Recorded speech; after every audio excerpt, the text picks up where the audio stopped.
Good morning, everyone, and welcome to this morning's Knowledge Bank. Today's session is going to be presented by Rob Clarke from Motivate, and he is going to be speaking to you about the management of non-lifeguarded swimming pools in residential buildings. If you have any questions throughout the webinar, please submit them in the Q&A box, which is at the bottom of your screen, and we will try to get through as many as possible at the end. The webinar is also being recorded today and will be available to watch back via the News on the Block YouTube channel. I am now going to hand you over to Rob to begin the session. Morning, everyone. Thanks for joining. I promise I won't keep you from your days too long. I ran this the other week and it took about half an hour, 40 minutes, plus a little bit of time for questions. So not too much time out of your day, hopefully. So I'm going to kick off with a little bit of an introduction on sort of where the guidance has come from. And then we'll move through kind of how the guidance has been structured in the different elements of it, from design and operation and things like that. So to kind of get us going, I suppose, we at Motivate, we've been around 25 years. We are a leading operator of non-lifeguarded pools in the UK. And I've delivered training on the management of pools via the TPI for probably about 5 or 6 years now. And we've been kind of working in the residential sector specifically for most of those 25 years. So we're kind of well versed on how things should and do work within residential. The guidance was created. So historically, swimming pool guidance was very much focused on commercial pools, like your kind of big council leisure centres. And over the last X amount of years, 15 years, 20 years, the number of residential pools and hotel pools and private health club pools has grown massively, but the guidance had never really kept up. So this guidance was released earlier in the year, and it's really aimed at targeting that kind of gap in the market, if you like, between the large-scale leisure centres and those kind of private home swimming pools that someone might have in their garden. And that's really where the residential pools fall into that kind of gap in the middle. So this guidance was written by 4 organisations that are kind of leading voices in their own right within various different sectors of the leisure industry. The RLSS, most of you will have heard of, the Royal Lifesaving Society. They kind of lead on kind of water safety across the UK. CIMSPA and UK Active have a fairly similar role. They both work as effectively kind of like a governing body on training, CPDs, and sort of general kind of leisure industry guidance. And then Swimming England is the national governing body for swimming in England. There is also the equivalents in Scotland and Wales.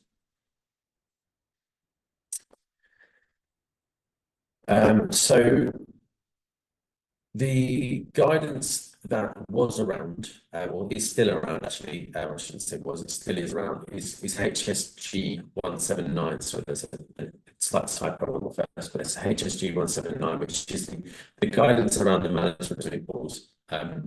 This rewritten, I think it was about 2019, where it was updated, and we expect that the guidance in this document that I'm talking about today will get referenced in the next revision of HSG 179. Additionally, there is a British Standard. There are 2 parts of the British Standard. The one I've listed here is the operational British Standard. There is also a design British Standard as well, which simply has -1 at the end instead of -2.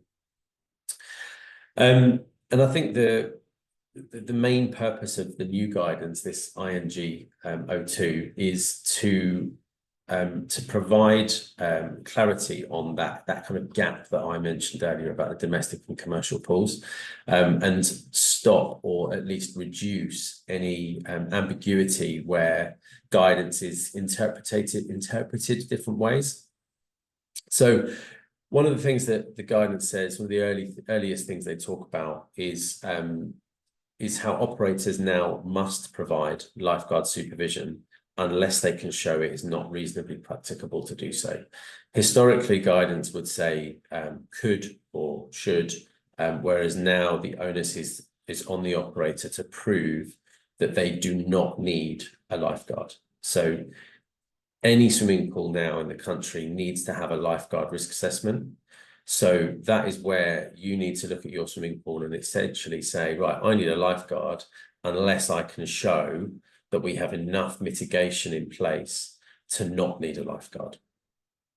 And so they go on to say, when a suitable and sufficient risk assessment determines that lifeguard supervision is not required, alternative controls must be implemented, and if they are reasonably practical.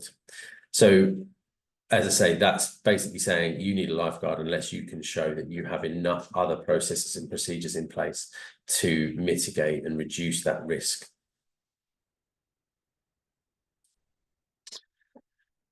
So the guidance is split into two parts, design and operational. I don't necessarily entirely agree with some of the elements that they've put within the reflective sections. So there are certain things that they have included within the design, which I would almost consider to be more operational.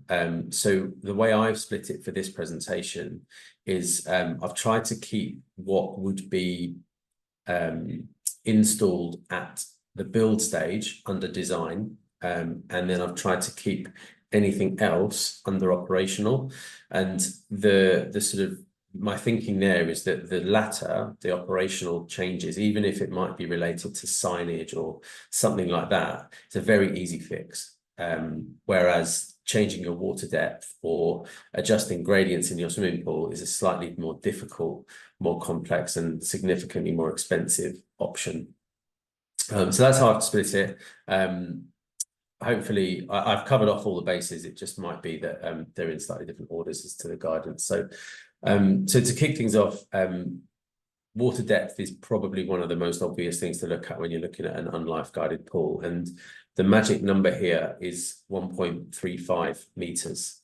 So if your pool is deeper than 1.35 meters in any area of the pool, it's considered to be a non-swimming, it's considered to be a deep water area, and anything under 1.35 is classified as a non-swimmer area, and i.e. safe for non-swimmers because it's shallow enough for the majority of people to stand. That number there is in the British Standard, and it's in HSG 179, and it's kind of now used as the benchmark. There was historically a little bit of a variance between 1.5, 1.2, and 1.35. Now all the guidance falls in line at 1.35. Gradients in the pool. So the majority of newer pools, if you're lucky enough to manage a newer pool, they're generally flat pools. You very rarely have deep ends nowadays, certainly in residential pools.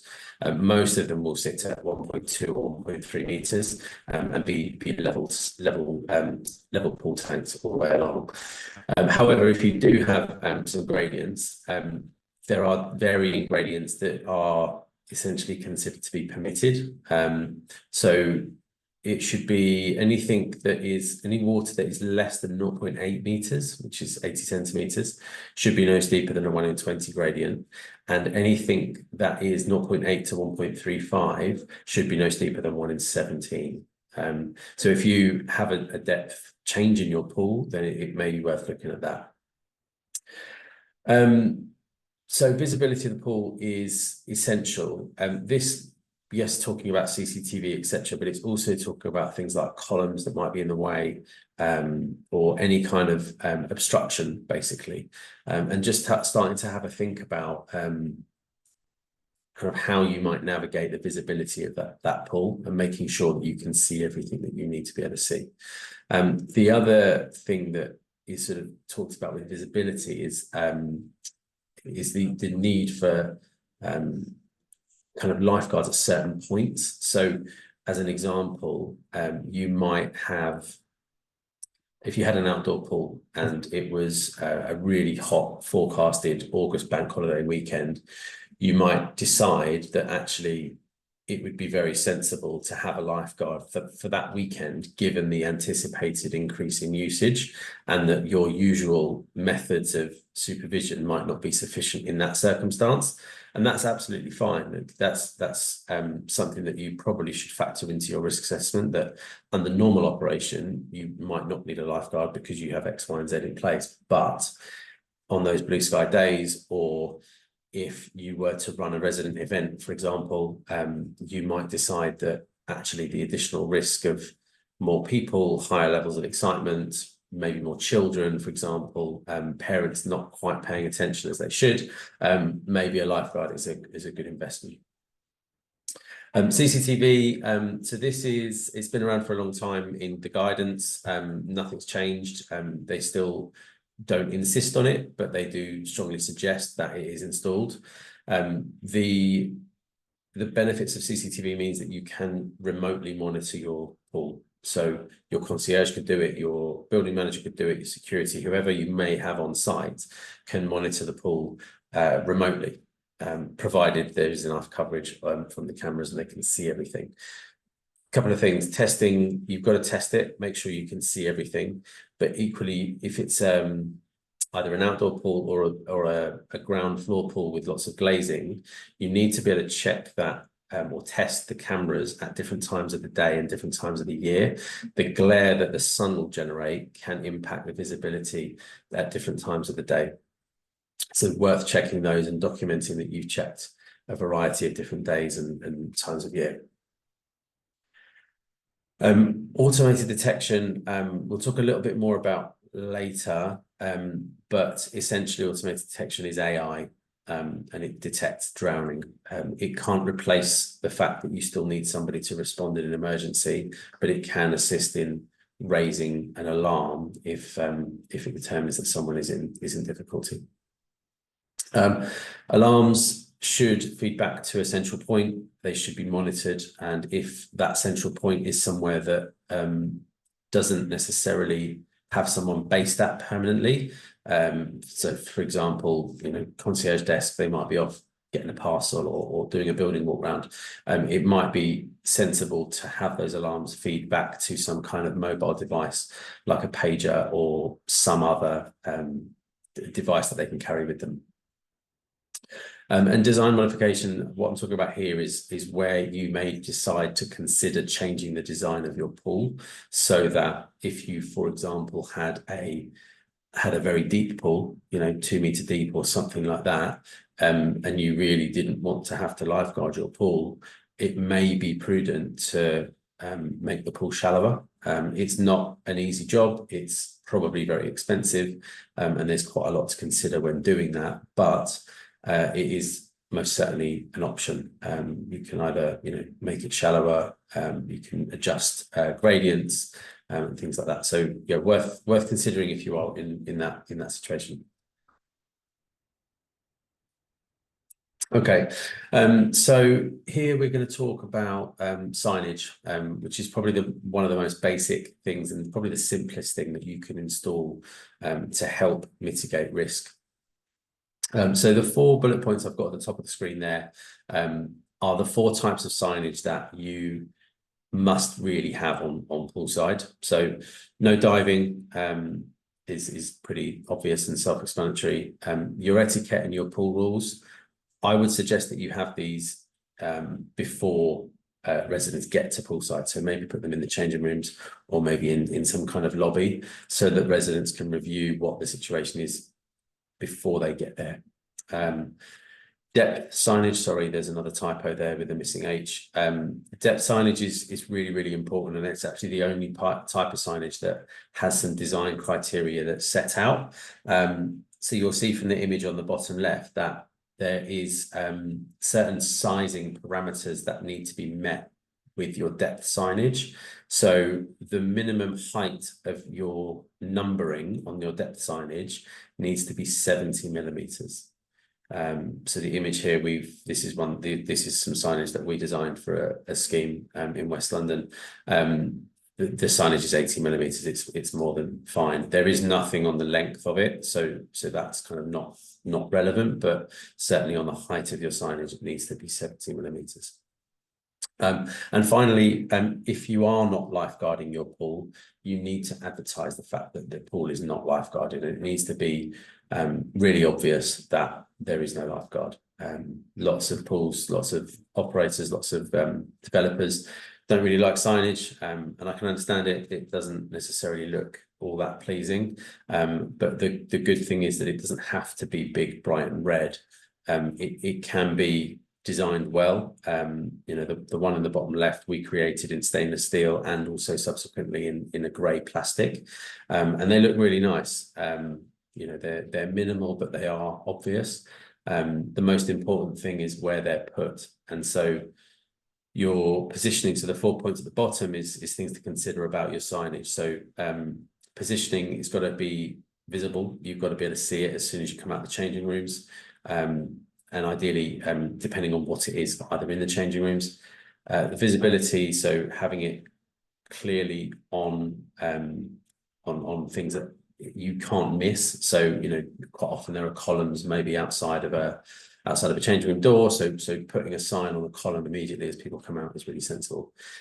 Size we've spoken about, and then colouring. So this really is just about making sure that the sign that you're creating is a different colour to the wall on which you're going to mount it. It sounds really obvious, but we've seen so many examples of you know, like grey tiles with stainless steel signage, and you just can't see it. So yeah, think about what kind of colour your tiles are, where the signage is going, and what colour that needs to be.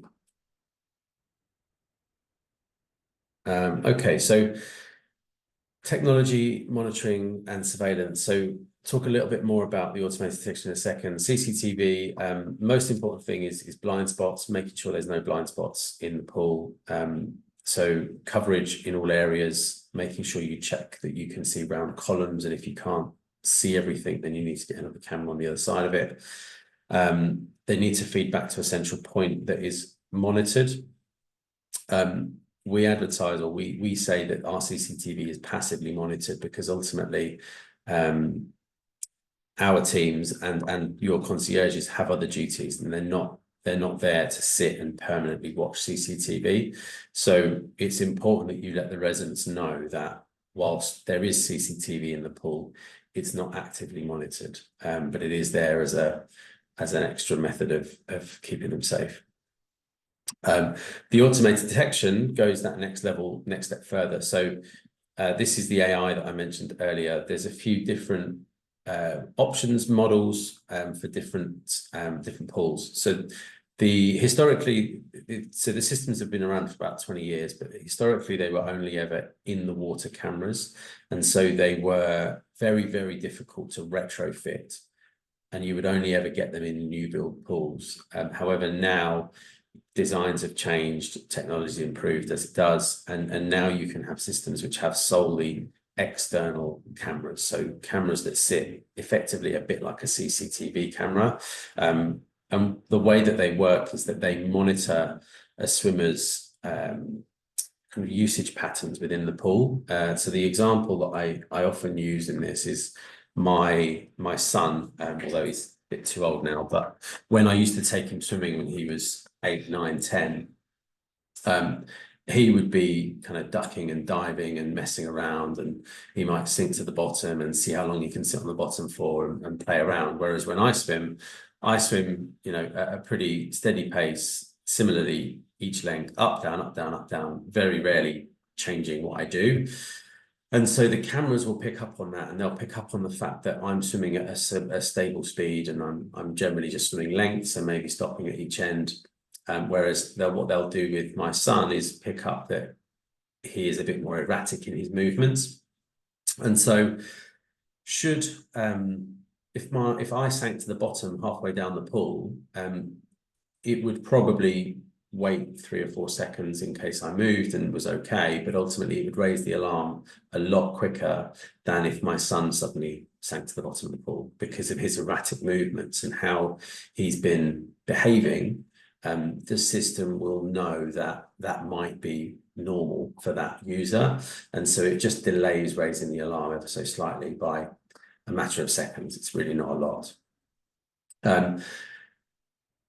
So whilst this system's amazing, and it can act as your CCTV, potentially depending on where the cameras sit, and it will also raise the alarm, you still need someone to physically go into the pool and rescue that casualty. So it doesn't get away from the fact that you still need training with your staff, but ultimately you can, they can go about their normal business. They could be, it's particularly useful if you've got sites where maybe there isn't a concierge desk and there isn't anywhere to monitor CCTV. So if there's like some of the older schemes have, I can't remember what you call them. I call them handymen. You might call them something else, but effectively someone that's there to maybe do a bit of groundwork or kind of upkeep of the buildings. They can wear a watch or carry like a PDA, like a mobile phone, basically, that's linked into the system. So wherever they are, they would still get notified if there is an emergency in the pool. And finally, the third thing that the guidance talks about is wearables. These were originally designed for home swimming pools, so that if you had a pool at home and you wanted to get notified if your kids fell into it, as an example, you might put these wearables on your kids, so that immediately if they fell into the water, you would get notified. So now you can change those wearables to not go off when someone gets in the water, but more if they become into difficulty. The problem with them is that people often don't put them on, or they'll forget to, or they'll deliberately not do. So there's no real guarantee that they'll provide any level of safety. So from our perspective, our advice would always be going automated detection. Yes, it's more expensive than the wearables, but it is you residents can't avoid it, basically.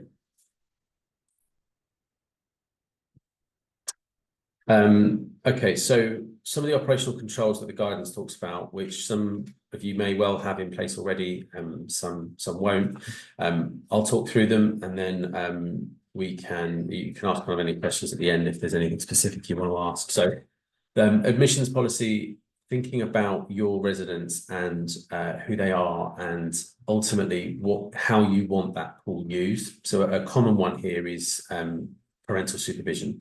How old do you want the kids to be before they can swim on their own in the pool? Do you have a ratio, parent to child ratio?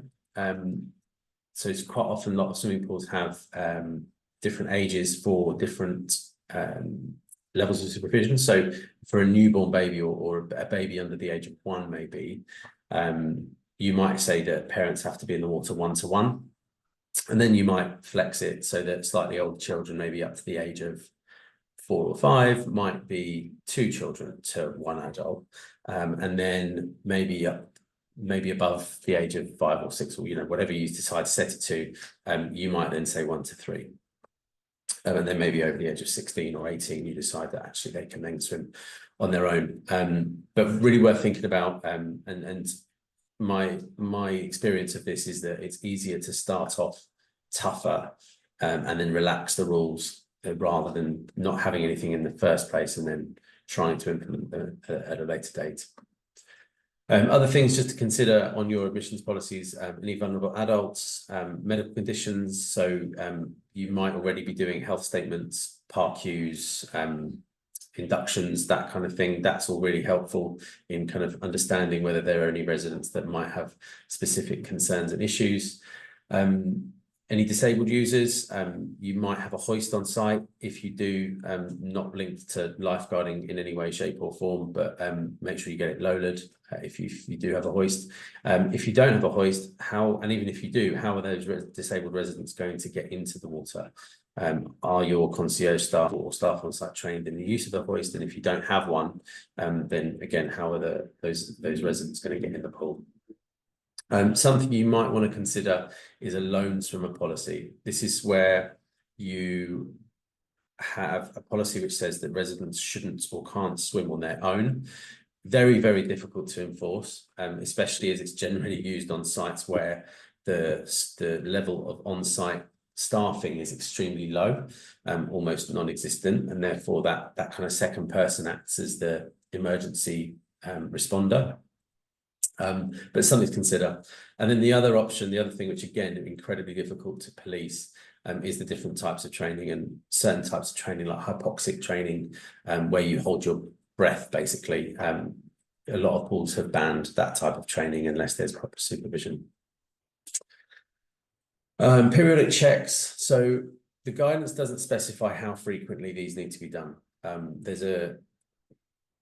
There is something called a special treatments license, which you may be familiar with from saunas and steam rooms. Some of those guidance in the special treatments licenses have stipulations for how frequently you need to check the pool.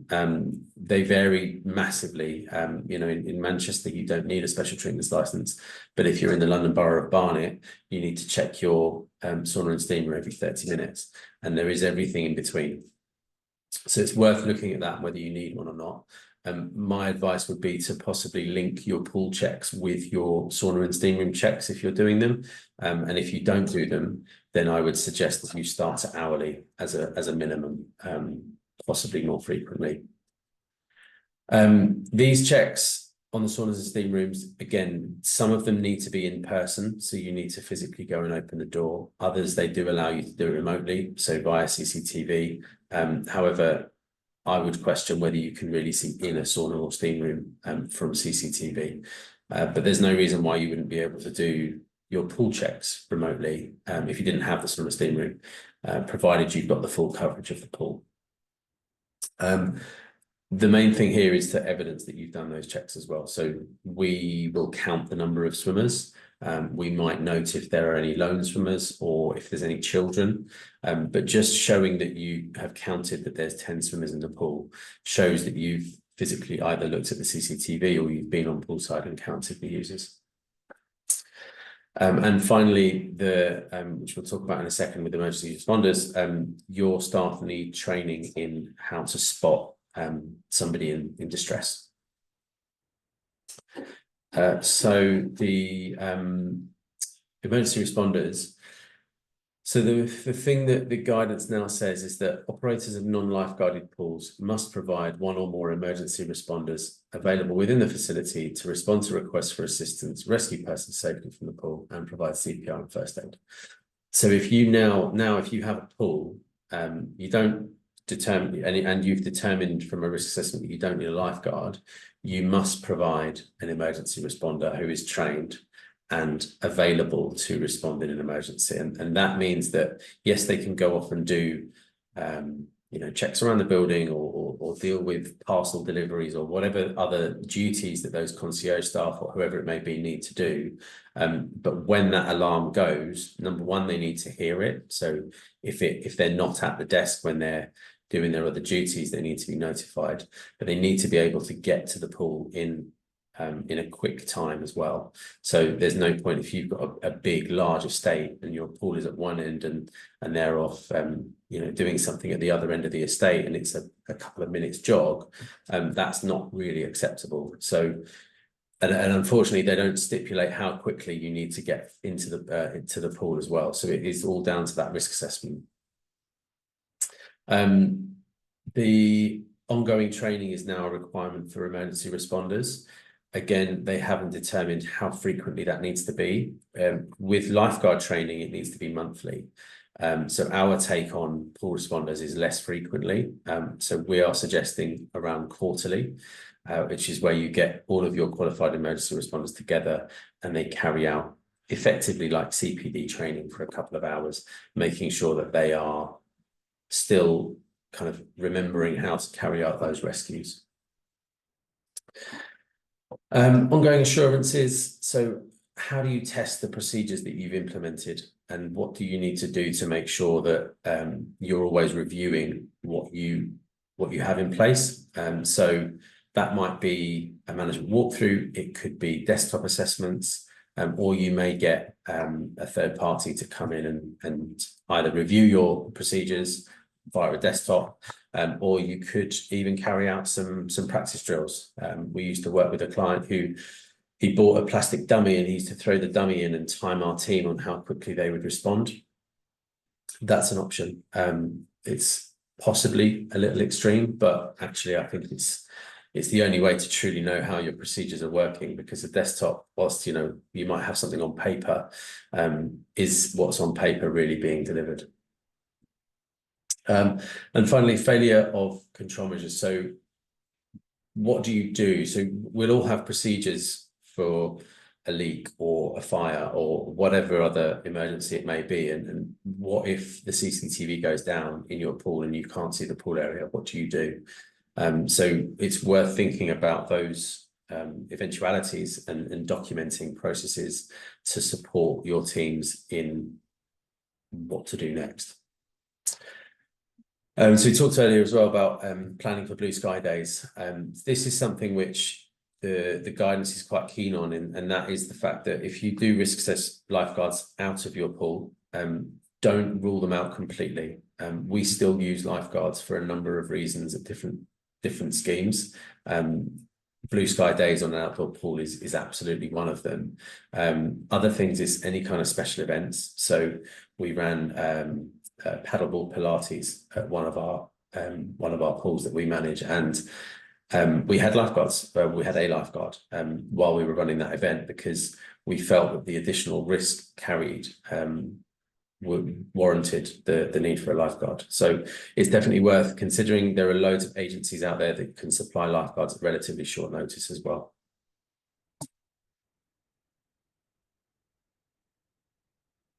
Okay, so training, you've got effectively two main types of training, formal and informal. So the formal training are your kind of more the qualifications that your staff will need. So the main one being your emergency responder. The RLSS will accredit this, but it is delivered by numerous providers around the country. It's not as available as the NPLQ, which is the lifeguard qualification. The lifeguard qualification, you can pretty much sign up to one almost any week of the year, certainly in major cities. With the emergency responder, it is a little bit less frequent that they are available to just book onto. If you have a couple of staff that need to go onto an emergency responder, it's worth reaching out to us or others like us.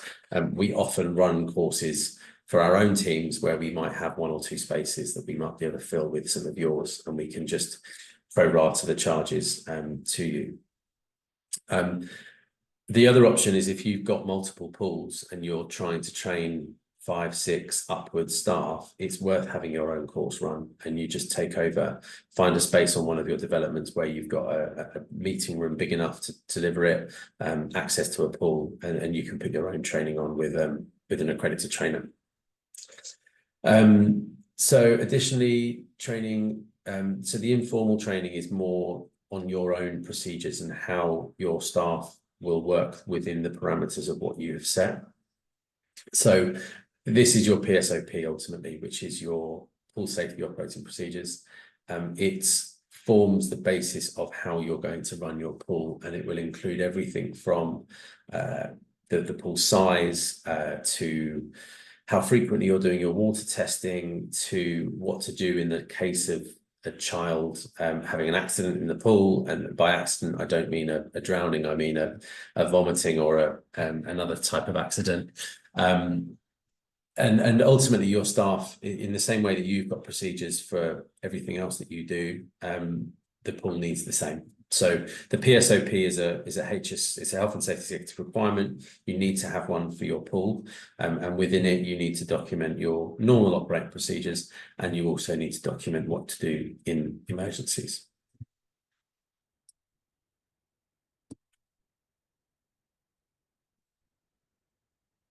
And that, in a nutshell, is the new guidance. So your next steps as ultimately pool operators is, number one, is to get a risk assessment done to determine whether or not you do or don't need a lifeguard. If you are competent, you can do the risk assessment. You just need to review the guidance, really. So HSG 179 and this document here will give you enough information to be able to go and make a sufficient assessment of the pool and whether the lifeguards are required. If you need any help, then you can obviously reach out to us. Training, which I would imagine will come off the back of your risk assessments anyway. Make sure your staff on site are trained in emergency response, first aid, defib if you've got one.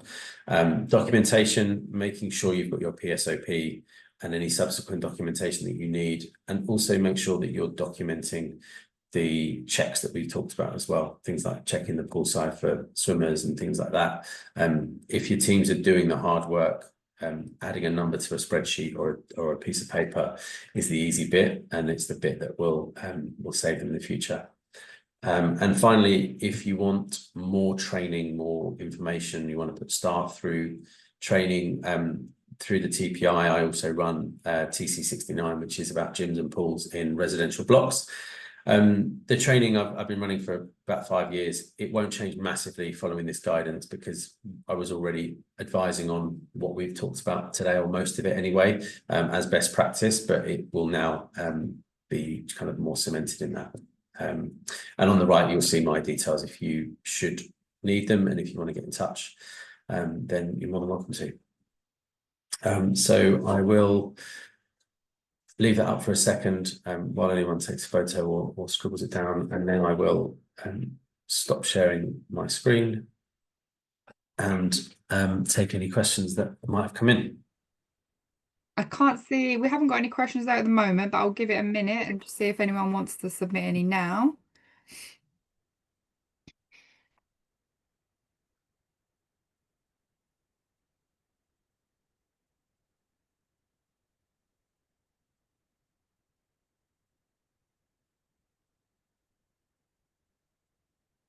Nope, nothing popping in yet. Okay, I think we can end it there.